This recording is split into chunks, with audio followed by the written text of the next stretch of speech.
National debt has surpassed $20 trillion for the first time in U.S. history. $20 trillion debt accumulation. It was about $14 trillion. Higher debt to GDP than we have. The debt has increased by... Keep raising the debt ceiling. Debt and deficit. Debt of the U.S. Eliminate debt. I think the U.S. debt's very... The U.S. debt.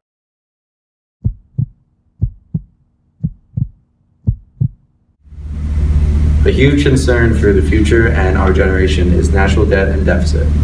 We're proposing the argument that can U.S. deficit and debt be solved without increases in taxes? I believe that an efficient way to solve U.S. deficit and debts is by increasing taxes. Brian and I feel that increasing taxes is an ineffective way of solving or reducing U.S. debt.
So in the United States, we have a progressive tax system, and in this system, the more money you make, the more taxes you have to pay.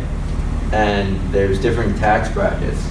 So the higher income groups have to pay a larger tax rate, and the more money you make, you keep on going higher in the tax brackets. So there's more factors that go into what your tax rate is, besides just how much money you make in a year. So say you were single and you make between $91,000 and $190,000 annually, your tax rate is 28%. Compared to if you make more money, then your tax rate goes up and up until you make a lot of money. But this doesn't motivate people as much to make as much money as they can, because they don't want to pay higher taxes, because some tax rates are different than others, and so we do not believe that this progressive tax system is fair, because most of the time the middle class is the one who has to pay the most, and they suffer the most too. Nearly half U.S. citizens pay no taxes at all since they make such little income. While the rich find easy ways somehow to pay no taxes at all through loopholes and. If you make more money than that chart anyways, more than about $500,000 a year, then no matter what, your taxation is no higher than the rest. Is America. And this is the top 1%. We're going to talk about how much money this guy makes, and how we tax him, and why, and what's fair. I'm Richard Rubin, and we're talking taxes. Back to our blue friend here. Maybe he's a doctor, maybe he's a hedge fund manager, maybe he's a professional athlete or a CEO. And then there's the rest of the population, broken out into 5 groups. Okay, these 1,000 M&Ms represent all of the personal income in the United States this year. Using estimates from the Tax Policy Center, here's how US income shakes out. The blue guy and others in the top 1% take home 15.3% of income, or 153 of these M&Ms. So it's obvious Mr. Blue is rich. But the real disparity may be even bigger than it looks here. Why? These 153 M&Ms just represent income. They don't include gains on stocks and other assets that our blue friend didn't sell during the year. And Everyone's M&Ms include employee benefits and food stamps and other things we don't think of as cash income. Now let's talk about federal taxes. These 1,000 yellow M&Ms represent taxes. Sweet, delicious taxes. Here's the idea behind the individual income tax system, as it has developed over the past century. You aren't taxed for money you need for basic necessities, but beyond that, the more you make, the bigger share of your income you should contribute to the public good. Here's what individual income taxes look like. As you can see, our blue friend pays 38% of America's income tax, more than a share of income and much more than a share of the population. While the bottom 40% actually gets money back from the income tax system. Is that fair? Hold that thought. Now, these 1,000 M&Ms represent the payroll tax, which funds Social Security and Medicare. It's paid by both employees and employers. Payroll taxes bring in almost as much revenue as income taxes. This tax applies to work, and most of it doesn't touch the people at the very top. And as you can see, our blue friend pays less in payroll tax as a share of the total than he gets in income. The people in the middle pay more. Is that fair? Hold that thought. Now let's take a look at the bigger picture. We'll add back in income taxes, and then we'll add corporate, estate, and excise taxes. So this is the whole US tax system in one edible picture. Look at the people, the size of their green piles, how much money they make, and the size of their other piles, how much they pay in taxes. Let's return to our core question. Is this fair? So this is where it gets tricky and political. Fairness can be defined in lots of different ways. Would it be more fair for everyone to pay taxes exactly in line with their income? In other words, should these piles be the same size as the green piles? That, roughly, is what a flat tax would look like. Or would it be more fair if the most fortunate people paid more? This is a much more progressive tax system. What's the right answer? That's just one of the things that Congress and President Trump will be debating as they try to rewrite the tax code this year. Let us know what you think would be fair. Tweet me at RichardRubinDC or email me at richard.rubin@wsj.com. Who knew taxes could be so tasty? So basically, where does this leave us for the future? President Trump has a new tax reform that he's going to put in place. And now this tax plan is completely different than the last one. It's going to help the rich, corporations, and the poor, but the middle class, there's going to be no change at all. No business is going to be taxed over 15%. For the poorest people that make under $25,000 a year, they're going to have no federal income tax at all. One of the biggest changes is the highest individual tax bracket now is only going to be 25% compared to the one that is right now, and it's 39.6%. That's a huge difference. And it's also going to eliminate or reduce deductions and loopholes for high-income taxpayers. We went out and asked our Modges brothers and sisters their feelings on the tax plan, basically to see how they feel about our future. This is what they have to say.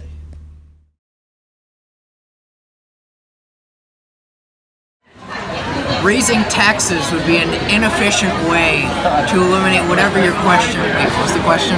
Debts and deficits. To eliminate debts, we need to stop importing so much from China. Taxes are irrelevant. I don't think that. I think that by increasing taxes, it would give the government more money just to spend on other unnecessary things. So to answer your first question, no. I don't think that raising taxes will decrease the United States debt. However, there is a way where you can decrease the debt by limiting money going towards certain programs, like raising taxes would not help because it would only increase government spending. So obviously the U.S. debt's very high, but evidently it is going down with Trump in office. I'd say you can't solve the U.S. debt with raising taxes. I'd say the U.S. debt will never be solved, but it could be helped to dissolve it, but not through raising taxes.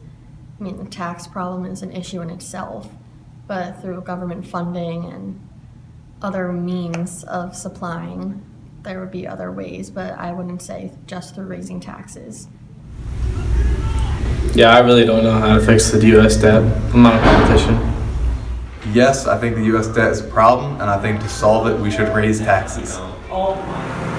Yes, I think national debt is a huge problem in our country today, and I think one way we could solve it is putting less money towards Social Security and healthcare.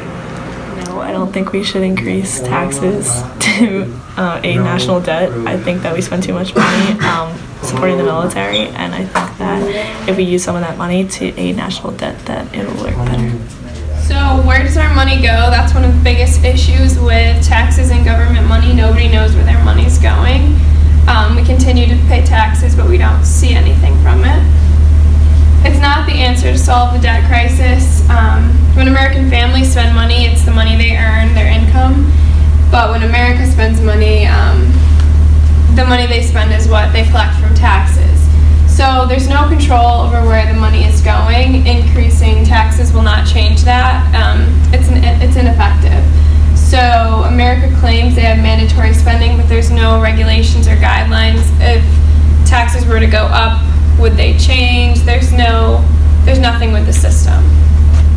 So for 2018, the U.S. budget plan is expected to be $3.76 trillion. And most of that money, $2.41 trillion to be exact, goes to mandatory spending, which is 54% of the budget. And programs involved in mandatory spending are Social Security, which is $1.36 trillion, and Medicare and Health, which is $1.05 trillion. And these programs, in my opinion, get way too much money every year. This is a reason that our debt and deficit is so much. There's hardly any money left to do anything else. But there's discretionary spending, which is where all of the rest of the money goes, but national defense, education, technology, housing, foreign aid, all of that stuff, there's such bigger issues that also affect people with more money in these programs or elsewhere. And national defense is another huge program that we spend trillions and millions and billions of dollars every year on.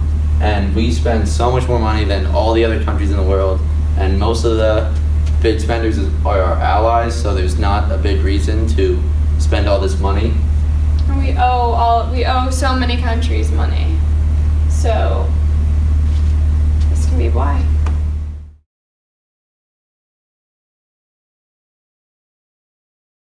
Some of the largest causes for deficit and debt in the U.S., starting with the Bush-era tax cuts, this caused a lot of controversy just because basically his idea was to cut taxes and gain money in other areas, and that failed to do so, so therefore he was forced to borrow money, which caused more deficit in the U.S. Another problem was 9/11 and the idea of war on terror, so therefore a lot of money was spent in Iraq and Afghanistan, so the military was getting a lot of money. Another problem is mandatory spending. Right now it's exceeded $2 trillion, and this actually forces the government to spend more money, but that's why we need taxes involved. If we increase taxes, then the government will have that money to be able to spend instead of borrowing money, causing deficits. Really only an act of Congress that amends a program's benefits can change them. This would require a majority vote in both houses, and that's very unlikely to happen. So therefore, the only answer is giving the government more money to be able to spend on these things that are necessary. Also, the recession in 2008 was a huge cause for a lot of our debts and deficits. $787 billion economic stimulus package was something that Obama had brought up, and he was trying to solve the recession. Pretty much that cut taxes and extended unemployment benefits, and then it also funded public work projects to create jobs. This pretty much, just by cutting taxes again, this caused the government to have to borrow more money to then put towards other funds to fund other programs that were necessary. So another thing was in general, the recession kind of decreased the federal government revenue and taxes.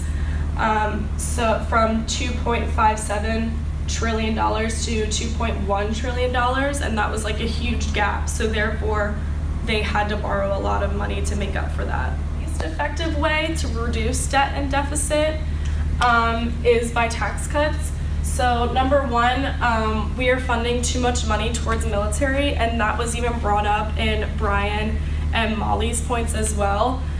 We spend majority of our money in that field, and that's like so incredibly like wasteful. So another thing is cutting taxes, once again, has shown to be an ineffective way to solve the US debt in history, and this is literally coming from pure facts. The Bush era tax cuts, once again, did not help our debts and deficits.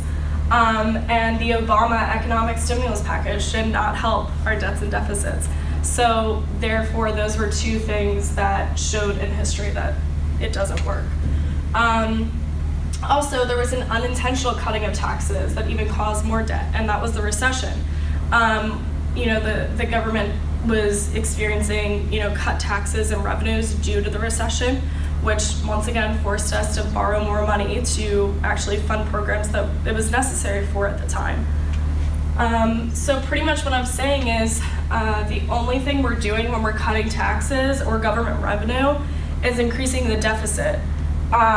So you can't predict what the needs are going to be for that year because, you know, something like the recession or even natural disaster or different things can come up that's going to cause the government to spend that money. And cutting taxes is just going to decrease the amount of money that they're going to have to be able to spend towards those things. So it's just going to increase deficit. Federal government spending has actually been declining, both absolutely and as a share of GDP. And a lot of people have this argument that the government is, you know, spending so much money, and that's the problem that we have. And that may be a problem, but I think we also have to look at the big picture in the sense that these are also decreasing, and this is something that it's being worked on. And I think, once again, the answer is not about decreasing taxes. I think it's increasing taxes and showing them the programs that are necessities in this sense. Like I said, the main challenge is not eliminating debts and deficits, but strengthening our economy. And by cutting government spending, that's really not going to help us strengthen our economy. Especially by cutting revenue towards the government, you know, that's not going to help our economy in any way. The most effective way to actually reduce debts and deficits is to raise taxes. That's going to give the government more money to spend and to be able to put towards those things that are necessary.